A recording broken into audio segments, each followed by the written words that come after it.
So today we had one of our most insightful guests to date that cracks the code around all things YouTube, real estate investing, and getting out of the financial world and really bringing his knowledge to the everyday person, because a lot of things are done behind closed doors that you may not know about. And Darren Voros is one of the brightest minds in that world and is parlaying it into building a real estate empire. It's a great fireside chat with a good friend. I hope you enjoy it.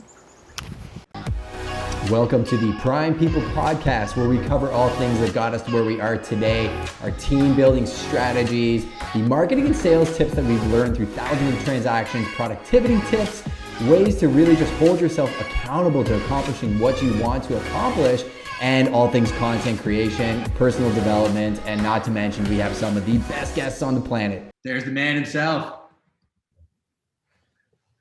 Mr. Darren. How's it going, buddy? Hey, buddy, how are you doing? Good. Exciting times. What's going on with you? Nothing. Your screen is turned horizontally for some reason. I'm not sure if it's just the way the camera's set up, but Hold on.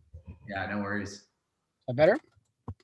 Yeah, that's awesome. You probably have one of your projects, one of the many things that you're up to these days.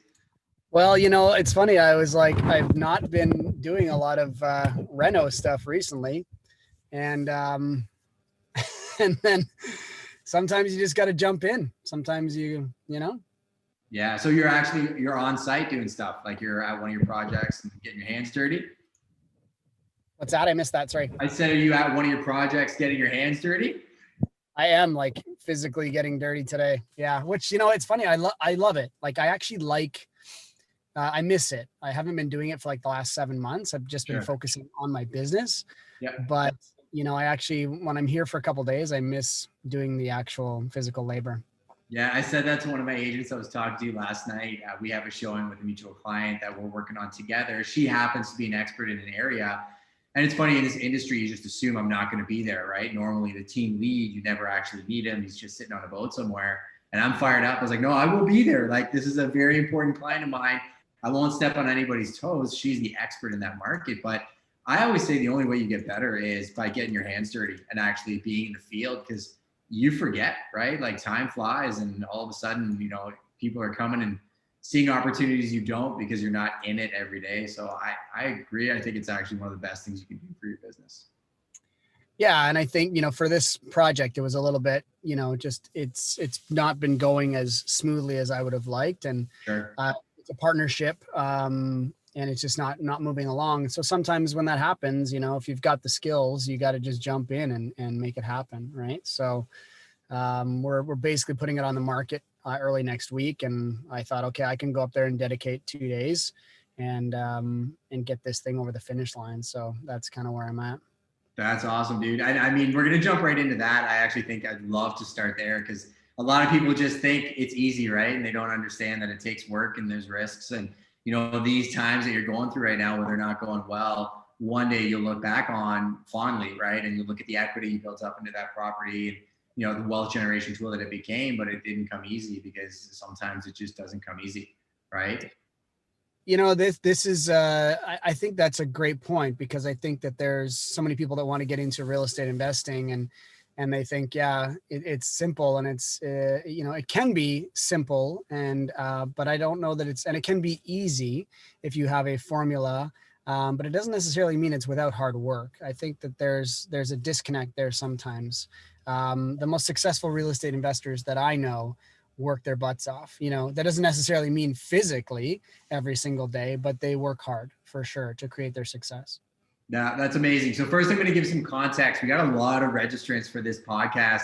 We had 56 jumping on. We have a cap of about 100. I'm going to have to change that cap soon because I think people are just hungry for information and knowledge, right? And I mean, we've known each other for a long time.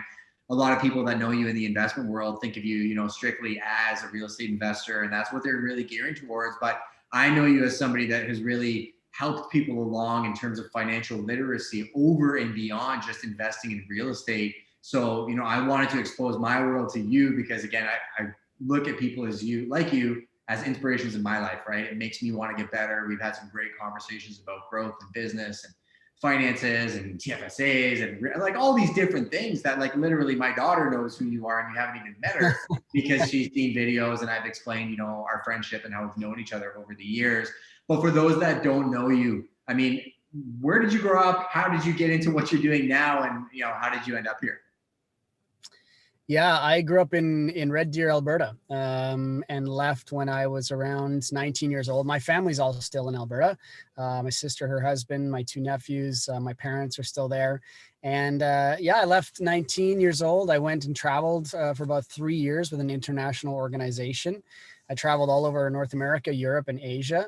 And in my previous life, I used to be a musical theater actor, singer, dancer. So that's what kind of took me at 19 away from Alberta. And in around 2001, I had a great opportunity to work over in Japan. And so I went over to Osaka, Japan, worked over at Universal Studios there for a year. And while we were in Japan, they took very good care of us. They paid for our accommodations and our bicycles and train passes and gym memberships. And we got a per diem and we got a salary. And so I kind of set out a goal, like if I could save my salary, I could come back to Canada at the end of that year with a decent amount of savings. And I did that. So, you know, I had a great time in Japan. I lived it up like everybody else did, but I was very cautious of, you know, I may never have another opportunity like this to sock away this kind of money. And so I did that. I got back to Canada. You know, I had a nice little nest egg for a 25-year-old kid. I thought of myself at the time. And, you know, and I thought the only thing I wanted to do with this money, I didn't really know how to do anything in the stock market or anything. I just knew I wanted to buy a piece of property. And so I bought my first house in Red Deer, Alberta. I was living in Toronto at the time, actually, but I couldn't afford Toronto. I would have been what's called house poor if I had bought something there. All of my money that I would have been making would have been going towards living in a condo in downtown Toronto. Although having said that, you know, retrospect is always 2020. I think I was looking at, you know, 500, 600 square foot condos in downtown Toronto, like right downtown, like Young and College, for like $225,000. And I was like, who's going to pay $225,000 for living in 600 square feet? That's crazy. And so I went back to Alberta and I bought a little house for $130,000. I finished the basement. My plan was to sell it, make $25,000 and move on to the next one. So I was really interested in flipping properties, and then I couldn't sell it. It wasn't because the market wasn't doing well. It was because, you know, I was competing with the builders. And you'll know this, Justin. I bought a builder house in a brand new neighborhood, and the builder still had lots available. And so I was trying to sell mine for $175 with a finished basement, but you could buy one from the builder for the exact same cost. And if you bought theirs, you got to customize your own paint and floor and cabinets and all that kind of stuff. And so it sat for a couple months, and then I decided I was going to rent it. And I rented it out for 4 more years. The property almost doubled in value. I sold that one. And then I went and bought a couple, like 3 in Ontario. And that was where I saw exponential growth in my real estate portfolio.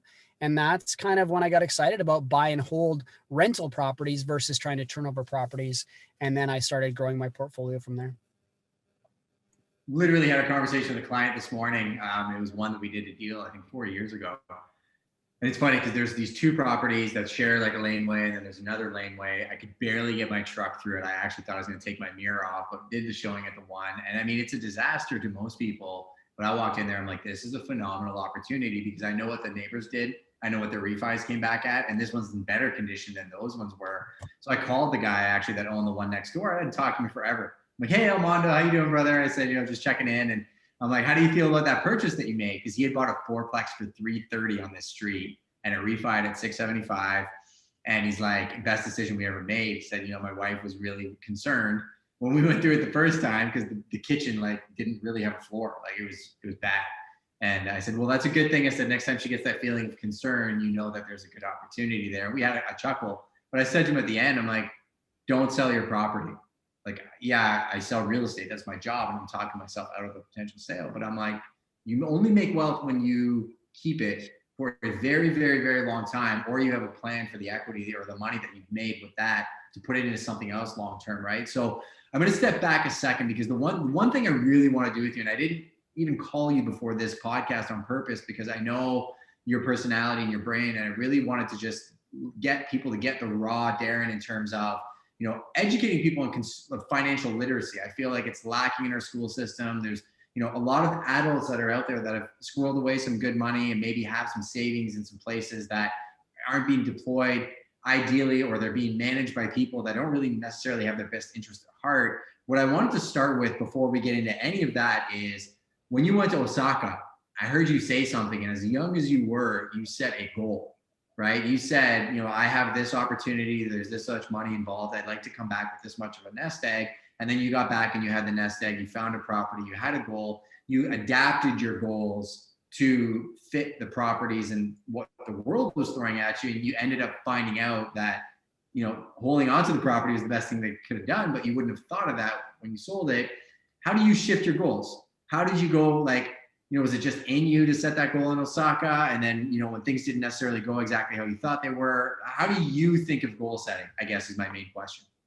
Well, I think when it compares to real estate specifically, I always like to have multiple exit strategies. And so for me, I set a goal of what I'd like to do on the property. For this one right here that we're working on, the idea was to buy it and flip it as a single family dwelling. And then we literally put an offer in on on February, middle of February, something like that. I was in Mexico, and COVID didn't exist really. And so we were like, okay, we'll buy it, take possession of it in March, 3 months, reno, back on the market, make, 40, 50 grand. Kind of, that was our goal. That was our plan. Right. And then COVID hit and everything shut down. And I was like, we have to readjust here. And I didn't want to go into the transaction not knowing what the real estate market was going to do and only have one exit strategy. So I think for me as an investor, and even on that first property that I mentioned, I had a goal of trying to make $25,000 on the property. But the good thing about that property is because I picked it up for $130,000 and put, basically 20,000 of my own money in it to finish the basement. It was a 4-bedroom, 3-bathroom home. I knew that I could rent it, and I didn't know about cash flow and all that kind of stuff at the time, but I knew that at least my expenses would be covered. And so I think when you are setting goals for yourself, when it comes to real estate, especially if it's project specific, I say always have a secondary exit, something that you can do if something changes or something goes wrong. And I think when it comes to, my personal life and the goals that I set there, I think it's something that, to be honest with you, Justin, I'm not as good as I'd like to be. I think that I need to sit down at the beginning of each year and say, where would I like to be a year from now, or 5 years from now, or even 6 months from now? Because I think it is something that's really tangible. And I think it's a step that people forget to take in order to be able to create the success that they want. I think I agree with you 1,000%. You learn it through attrition over time, right? I mean, you're self-identifying something that you need to do. It's a matter of putting it in your calendar and putting a repeating reminder on it and just doing it, and then getting people around you to help keep you accountable, right? And just visual, hey, next time I see you, hey, how's that planning coming, right? You're busy with a project and you're busy doing business, but you got to find time to work on your business. Let's roll back to that conversation around financial literacy. For the general consumer that's out there that maybe isn't in depth in the world of real estate investing, what are some of the biggest myths or things that you think you wish were taught in schools early on, so that when people were going into the workplace and making money, they weren't just working to make more money, they were working to build wealth? Well, here's the thing. It's, 95% of the population in Canada exchanges time for dollars. So the only way to make more money is to put in more time. And that's a very depressing stat when it comes to financial literacy. I think a lot of us are taught to go to school, get a job, buy a house, pay off that house, retire at 65, and you're set for life. And so many people are realizing that plan doesn't work anymore. It was created, 60, 70, 75 years ago, right? And we're still using the same plan today. And, we're realizing that people are having to work much longer because they're not setting themselves up for success. Nothing against putting your money in RRSPs, but, for me, it's never been something that has yielded the kind of returns that I want. And if you look at the rule of 72, and this is what I always tell people, is look at the rule of 72. The rule of 72 says you take 72, you divide it by the fixed rate of interest that your money is making every single year, whether that's in the stock market, in the real estate market, GICs, whatever that is. Take 72 and divide it by, let's call it 2. that takes 36 years to double your money. And the average interest rate that is paid out obviously on something like a savings account is way less than that. Even the average mutual fund, and which is where most Canadians are invested, is like what, maybe 4%. Now people would say, no, my mutual funds are making 6 or 7%.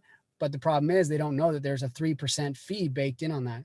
And that's not 3% of their overall profit.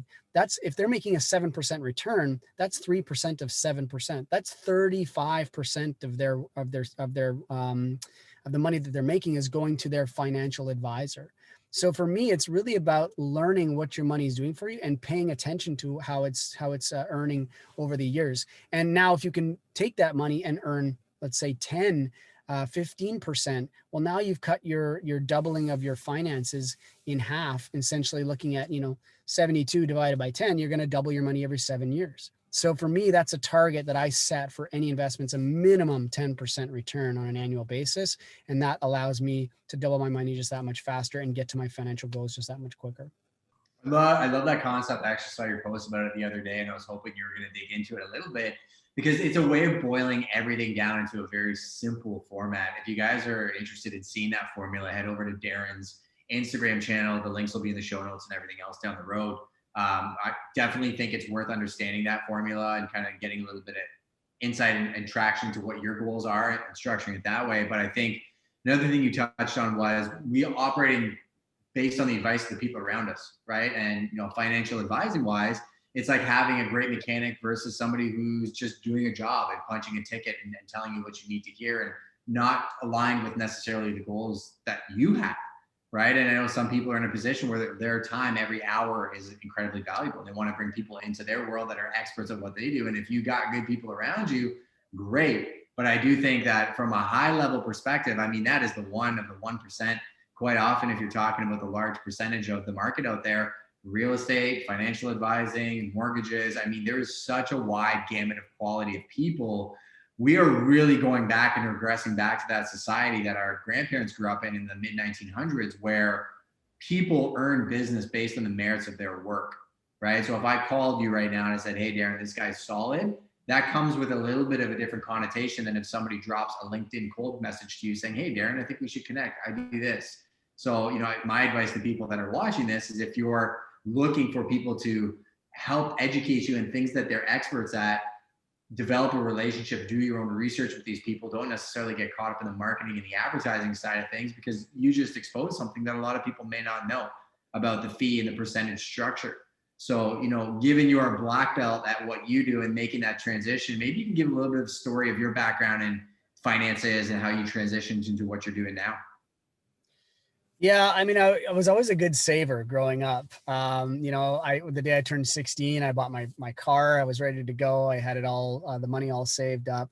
And from there, it just really was a situation where I tried to, as much as I could, on every job I did, to put away a little bit of money. And I think when people are making good money, they should be investing that money, whether that's whatever tool they want to invest that money in.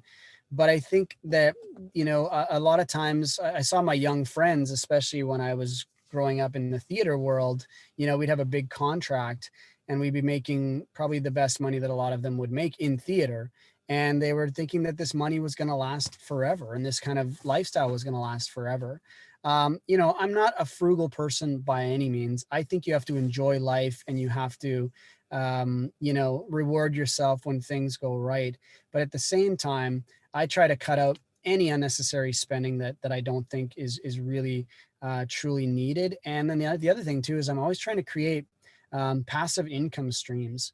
Money that I can make while I'm sleeping, or multiple things that I can do in order to generate revenue. So for me, it's about really setting myself up with those kinds of situations. And a lot of people are going to say, well, what are those things? And for everybody, it's a little bit different. Maybe it's a side hustle. Maybe it's driving Uber a couple hours a week, or doing something like that to create a little bit of extra money so you can start saving. For me, with what I'm doing now, it's like it's real estate coaching, it's creating content, it's doing these kinds of things that are generating additional revenue beyond my real estate investing business. But I think I would say those are my biggest two tips. It's like, cut out anything that you don't really need in your life, and you'd be amazed at how much you can scale down in terms of what you spend. And the other one is try to create passive income wherever you can.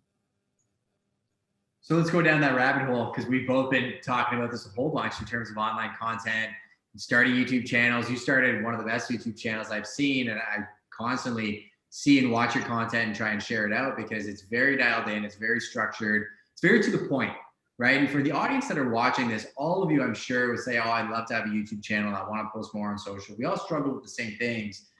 But I think what Darren's talking about is looking at the excess in your life, right? The things that are taking you away from the goals that you want to achieve, and dialing in your life so that you trim out the things that you know don't necessarily add something positive and keep the positive. And don't be afraid to do the work. Like, we started this off and Darren is in his car at a job site, getting his hands dirty, which is my favorite thing to hear, because I love somebody that's an operator. Let's jump into that YouTube wormhole for a second, right? Like, when you realize you wanted to go on YouTube and start producing content and, think about long-term, like YouTube, you can make a lot of money on YouTube. I don't think you're necessarily doing it strictly for the money. I think it's a means to an end in terms of, repurposing your time and having your face and knowledge out there while you're sleeping and working on jobs. What did you do to figure out how to execute? Because I think too many people get stuck thinking, well, Darren's got a background in acting. He's so good on camera. He's got great cameras and he's got a production team. And that didn't start like that, did it? No. And when I did a little course, and it was, a couple $100 that this YouTuber had put out. And he had, at the time, I think close to 1 million subscribers. And I thought it was so tangible and so really well put together. And I went through it in over a couple weekends or something like that. I think you did it as well, Justin, same guy, and I thought it was really good because he said, you don't have to be you want to create the gist of it is you really want to create good content. The content is what's going to drive the YouTube channel, right? It's not going to be your lighting, your video, your graphics, all that kind of stuff. People are like, they're trying to go for perfection as opposed to just getting it out there and authentically produce your content. And I think if you get really good messaging, really good content in an authentic manner, it doesn't really matter so much about, the quality or even the quantity in some cases. So for me, when I started out my YouTube channel, I set a mandate that I was like, okay, I want it to be between 10 and 15-minute segments. I really want it to be focused on one topic for that specific video. And I don't really want to get much beyond that, because I think even in my interview stuff that you and I did an interview, you were one of my first guests on my YouTube channel in an interview format. We talked about 15 to 20 minutes, and I thought that was a really good timeline. And we just talked about one specific topic. And that was really why I think the YouTube channel has created some success. I mean, I'm not even close to where I want to go, but the other thing too is it just takes time, right? I mean, it just takes time to build an audience, and I'm now 7 or 8 months in. I think 1,400 subscribers. I just got monetized on YouTube, so that was a big thing for me. But it takes 7 months of like 2 videos a week and like 30 hours of my time just dedicated to that, and with no return other than just building my brand and building credibility. So you have to be prepared for that. Those 7 months, a lot of people would have given up, right? Because I can't tell you the countless people that message me about content, and then I tell them what to do, and then they do it for a month and they give up and they don't understand why it's not working. The difference in mindset, right, is even when you're doing your real estate investment journey, or you're growing a portfolio, or you're growing a skill set or a business, you think it's going to happen in a month. It's generally not going to go that way. But if you're committing to the process for the long run and you enjoy the process, it doesn't really matter what the results are short term, because you're scratching an itch that you're passionate about. And I can see that, right, with the YouTube stuff. I mean, the viewership does not matter, and the content's evergreen. Like, there's stuff we posted 2013 that ranks higher than a lot of my other stuff because it's evergreen content. It just sits on the platform, and I laugh at my old videos compared to my new stuff.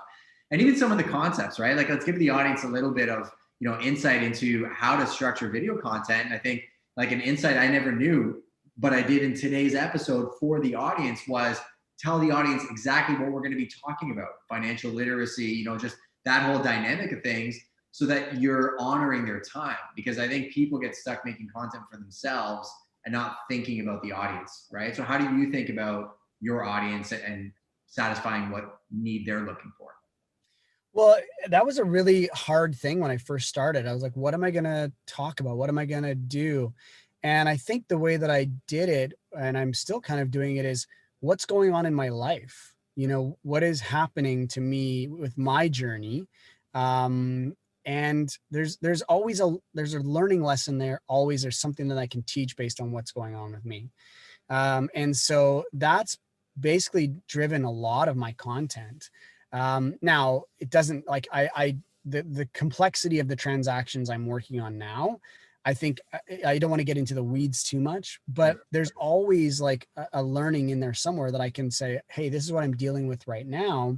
How do I teach that to somebody else to help them get past this point or get past this struggle that they're having? In terms of my interviews, those are a little bit less formulaic. Those are basically like, hey, who do I want to connect with? Who do I have a chance to interview and talk to about a certain strategy? But even that is changing now. Now I'm actually going out and looking for a specific topic. So I really want to do a video next on laneway housing because it's becoming pretty popular across the country.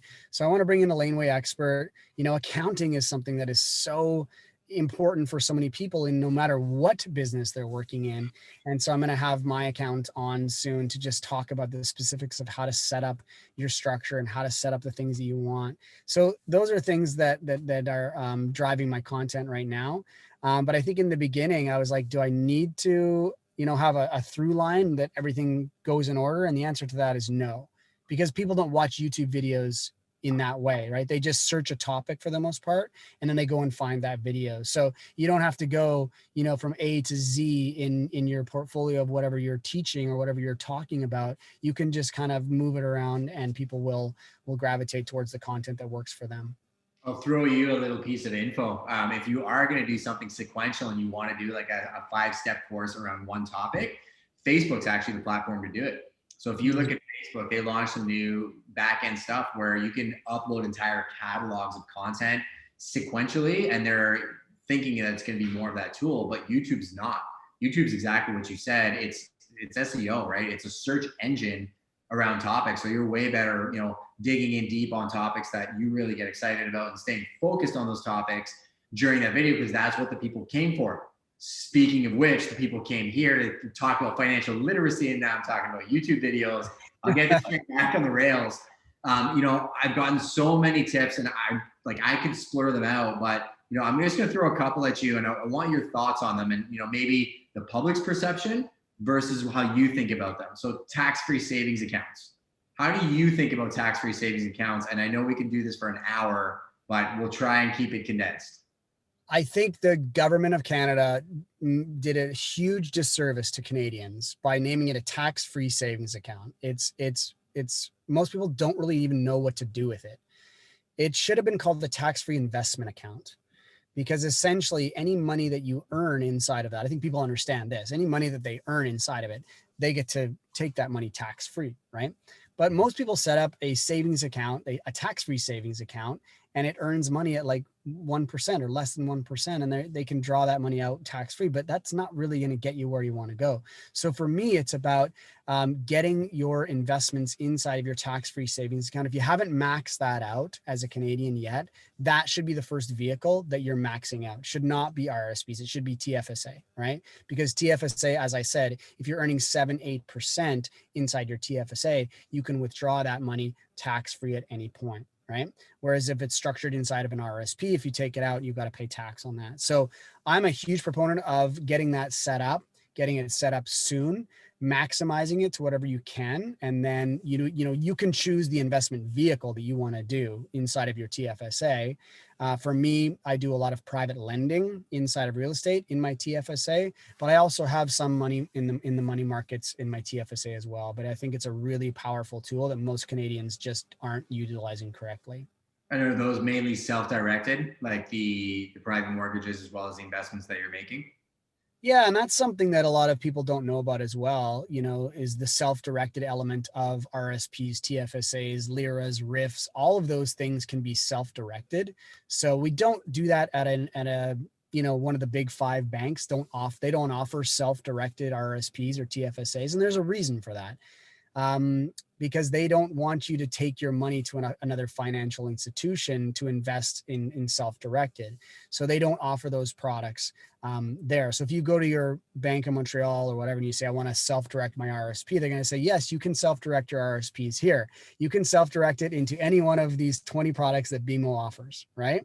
But you can't invest in a mortgage with Bank of Montreal. You have to do that with one of two financial institutions in Canada, Olympia Trust and Community Trust. You have to transfer. You don't pay a penalty to, and this is the other thing most people talk about when they're talking about going self-directed. They're like, so I got to pull my money out of my RSPs. I'm going to pay tax on that.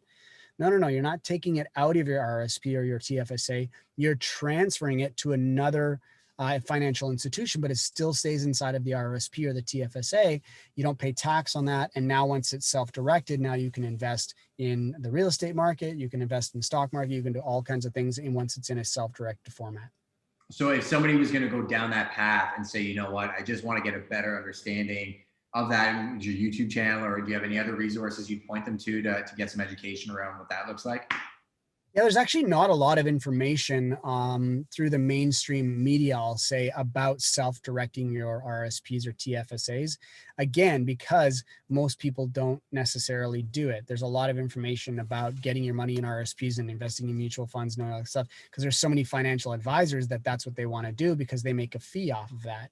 But in a self-directed format, there is good information online for sure, but you want to specifically search for self-directed RSPs, self-directed TFSAs in real estate, in the stock market, and there is some great information out there for sure. Definitely. And how do you think about diversification? Big topic. I always say, like I said earlier, you find a good mechanic, I'll plant some money with that mechanic if he's got a good track record and good connections that lead to growth in my business, and everything else, I'll do some stuff self-directed. I'll diversify enough so that if one market shifts, how have you thought about diversification given the world we're living in today?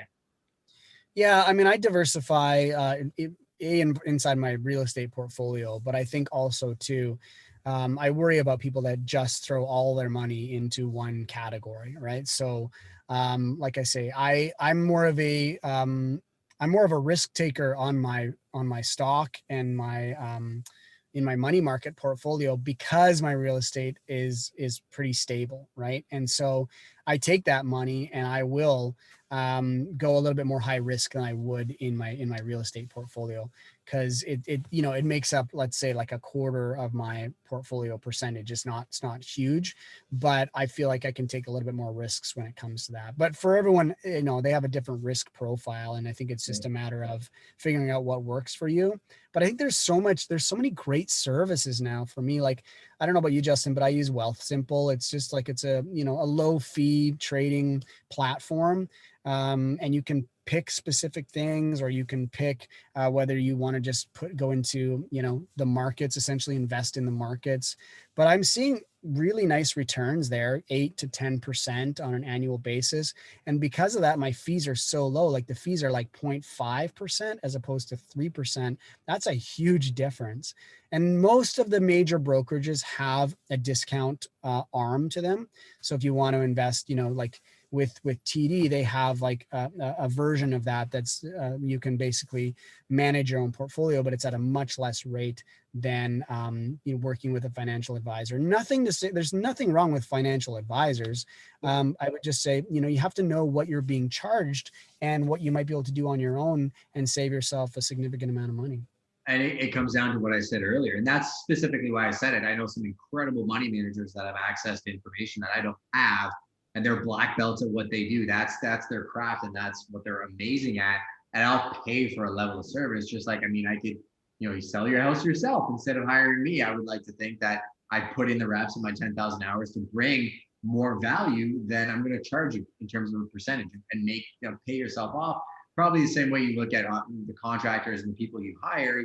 There's certain things you can do yourself, and then other times you're like, you know what, my time is more valuable hiring somebody that I know is good at what they do, and then paying them what they're worth so that you get that loyalty and that growth together. Now, going back to financial literacy, I'm going to use my 6-year-old as kind of the case study here. I think there's a huge problem with the schooling system. I mean, they're teaching kids things that really do not prepare them for life. Like, you ask a kid that graduates high school what their knowledge on the tax system is. And I mean, they're looking at you with a blank stare, and then they just go into a TikTok dance and you're on with your day. If you could change the schooling system in terms of financial literacy, are there some core components that you think children should be learning from an early age that they're just not? Well, I think, there's a couple that I don't like. Debt is bad. That's one of the first things that we are taught. And there is good debt and bad debt for sure. Consumer debt, I would say, not great. A credit card at 20% interest is not great. But to me, a mortgage or a home equity line of credit, something like that, that it's at a low rate. I mean, especially right now, interest rates below 2%. For me, so many people work so hard to pay off their mortgages, and you're in a strong market in London. I'm in a strong market in Toronto. I mean, people are sitting on, let's call it $1 million. Their house is paid off. Great. They feel secure. They feel like that's going to be what's going to set them up for their future. But what is that money actually earning you on an annual basis? The money is not earning you a whole lot because it's just sitting in that property doing nothing, right? So if you could take some of that money, like whatever that's, a quarter of it or half of it or 3/4 of it, invest it somewhere else, that's what really allows you to build your portfolio and build your net worth. The most successful people in the world, I don't care whether it's in real estate, in the financial markets, they're using debt as leverage to acquire more assets, and that's how they're able to get ahead. So the idea of paying everything off to be debt free is kind of an old system that doesn't really work anymore. You cannot, I don't care who you are, you cannot save your way to retirement. It does not work. And I think that's what the second thing is I was going to say. So many school systems are teaching kids to save, but you can't save your way to retirement. I mean, it's almost impossible. You have to take control of your financial future, and you have to start managing it to make sure that you are earning at those rates I was saying earlier, 7, 8, 10% per year. Otherwise, inflation alone, if you're making 4% and inflation is 2%, you're going to have such a hard time getting ahead. And I think that's that's one thing that we're not doing very well in schools either, is teaching about those two things. Well, I think it works if we're making a 14% return at the bank or 10 or 12% return at the bank, which is what our grandparents and our parents made, right? When you Yeah, and then they were paying 22% interest on their mortgage.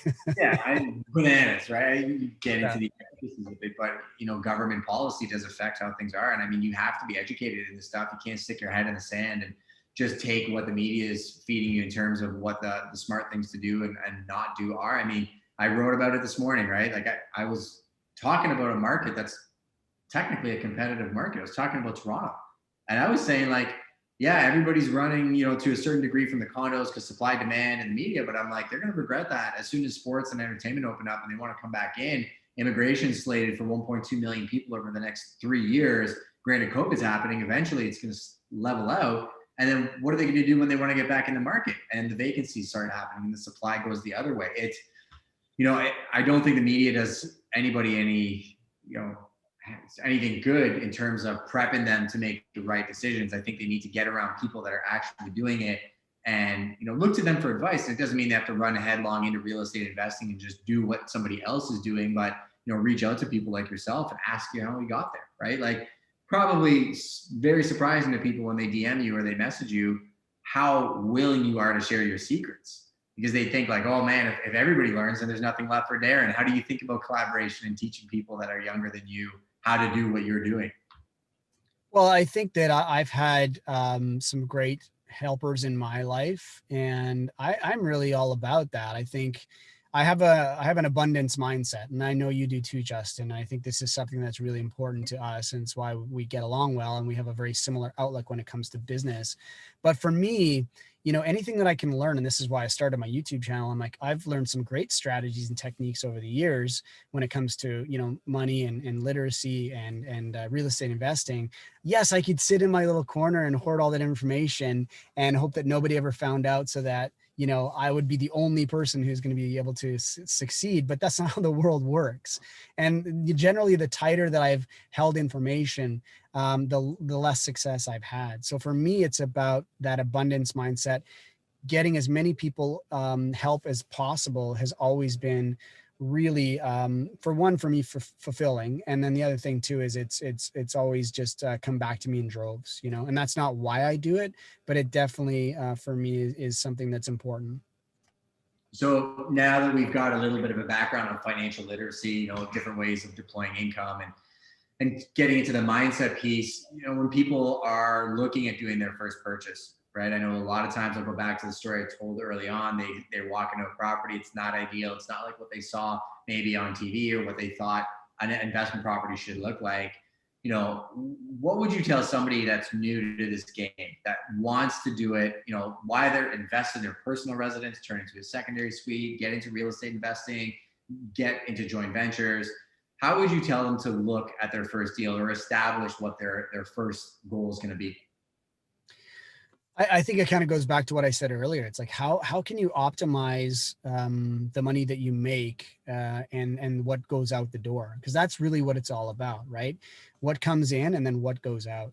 So for me, like I said earlier, I didn't buy my first property in Toronto where I was living. I actually bought a property in another market that I wasn't living in because I was buying it as an investment. And so for me, I was like, okay, I'll buy this property. I hoped to flip it, as I said, but once I started creating revenue from it, I was taking that revenue and I was supplementing my cost of living in Toronto. And I think for people getting started, it's a great way is like you say, getting something that has multiple units in one property, whether that's we're selling this property here. It's a single family dwelling. We put a legal basement apartment in the basement. That's going to generate $1,800 a month. And on a $650,000 property, do the math. That's their entire mortgage payment is basically coming in from the basement, right? And so what? You lose 600 square feet. There's still 3 bedrooms upstairs, 1.5 bathrooms, 1,100 square feet. Like, to me, that's going to be a great purchase for a little young family or somebody starting out that's got $1,800 a month coming in from the basement, and they can essentially almost live for free. Yes, you got to still pay taxes and utilities and all that kind of stuff on top of that.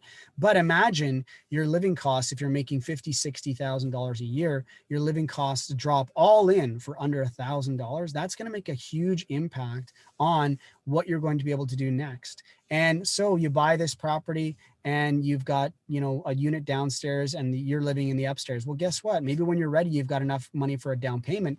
This property now is a great rental. So you can move out of this one and do it again. It's what we call house hacking. I know it's how a lot of people get started, but it's a great way to get into real estate investing. Now, it takes time. And I think that's the other thing too, for people starting out. There is no such thing as get rich quick in real estate. I don't care who you are. It doesn't exist, right? I've seen all of these people trying to teach, how you can make millions of dollars overnight. It doesn't work that way. And so you just have to be patient, put in the time, put in the effort, learn what you need to learn, and then just get going right away as quickly as you can. Because that's the other thing too, as we've seen in Toronto and in London and a lot of these other markets, people are waiting because they're thinking, okay, the something's going to crash. And you mentioned it earlier, the condo market in Toronto is seeing a correction. And somebody challenged me on my YouTube the other day. They kind of wrote in the comments, well, the housing markets or the condo market's going to tank. I'm like, what does tanking mean? Is that a 30% drop? Is that an 80% drop? Is that a 10% drop? And they'll say, well, to me, it's going to go down 30%. Based on what? Like there's no merit for that. Now it could go down 30%. There's no question about that. But for me, if I'm not selling at the bottom of the market, what does it matter what my property value goes down to? If you're in it for the long term, and I'm a big believer in real estate and investing on the long term. If you think about a 10-year, 15-year cycle, you're generally going to be way further ahead than you were 10, 15 years ago. But it is a little bit of a long game, right? So don't get in and get out of anything when it comes to investing. Get invested smart and stay in the market, and that'll really help you, build a financial future that you want to see. I say don't do anything in the short term. I mean, work or anything that you're getting into. I think you need to have that lens of you're going to go through some rough patches. You're going to be at the property yourself doing some things because things worked out the way that they did, but you'll get through it and you know that this will just be a page in your story. You know, anybody that I've seen that builds a very, you know, very quick real estate business, usually it ends just as quickly, right? And I think it's the same thing. It's a house of cards. I've seen a lot of the same stuff that you've seen in terms of people building these real estate portfolios that are truly built on a house of cards. And if one dynamic of that portfolio doesn't work, the whole thing starts falling apart. They get a name for themselves and then they can't find any more deals, right? I think, you know, like stocks, back when COVID happened at the very beginning and there was that huge drop, people lost a lot of money. That sold. People that waited and then took their money out when it corrected or balanced out and said, you know what, my risk aversion has changed. Maybe they pulled their capital out, they bought land, they bought gold, whatever. We could have another episode about diversification that way, but you only lose your money when you sell. Same thing with the real estate play. You know, statistically, I've heard it's every 10 to 12 years, there's a cycle in the market and you lose when you sell, but the longest it's ever taken has been 12 years ever to come back to where that baseline point is. So, you know, a correction is one thing, but you know, if everything goes to zero, we're running from the zombies. I think we're in bigger trouble than just, you know, losing some money on a real estate deal. I think understanding the dynamics of why you're investing will stop you from making those short-term mistakes and running with the pack. Because, you know, the Warren Buffett style of investing, when everybody's running this way, run that way. From what I've heard, a lot of the guys that got liquid in the last 8 months, they're buying up Toronto real estate left, right, and center. And they're buying it at a huge discount because they know that Toronto's Toronto. Like the dynamics of that city are amazing. People still want to be there. You know, short term, maybe not as much, but I think some people may regret making some rash decisions now, unless they're making it into another product where there's some good upside, right? And, you know, I think Fringe Toronto GTA is going to continue growing and, you know, maybe they bought something now and they're losing a little bit of money on their sale, but in the long run, they're going to net out really, really well. So I think there's some interesting dynamics that are going to be happening over the coming years. It's something that I see all the time, and I know you've seen it too, right? People get hyped up when the market's going up. You know, Bitcoin or marijuana stocks or, you know, flipping properties or whatever that new latest thing is where somebody's heard a story where somebody's made like, you know, $1,000 or $10,000 or $20,000 overnight. People hear that and they get hyped and they buy into that hype. And then it's exactly what you said. The market turns and it starts to go down. And then they think, okay, well, instead of losing more money than I've already lost, I'm just going to sell here at the bottom. And it's completely, it sounds funny, but it's like, really, you think so it's buy high and sell low. That's your investment strategy. Like it's polar opposite to what you should be doing. You know, people are looking at places like Alberta and Saskatchewan. They're saying, oh, the market's down. Why would I ever buy property there? I'm like, well, now is the time to buy in Alberta and Saskatchewan. It's not going to stay there forever, right? I mean, it's cyclical. So, you know, when you're looking at investing, you're absolutely right. When everybody is sort of running away from things is when you want to be, you know, looking at something and saying, should I be investing in this now? Obviously within reason, and obviously you want to make sure that you're backing your decisions up with fundamentals. And then if you can do that, you know, you're going to be in a good position.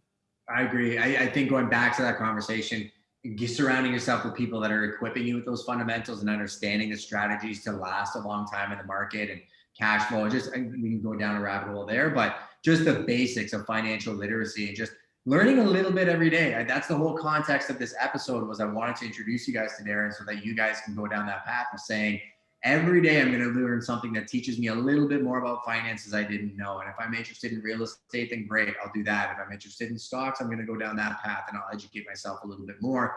Even if you hire somebody that's the black belt, you want to speak the same language, right? It's the same reason why I know how to do most of the things that we do here at Prime. I know how to make the sauce so that collectively I can put it in the hands of somebody that has more time to focus on that than me, but then we can come back and we be speaking the same language, right? Absolutely.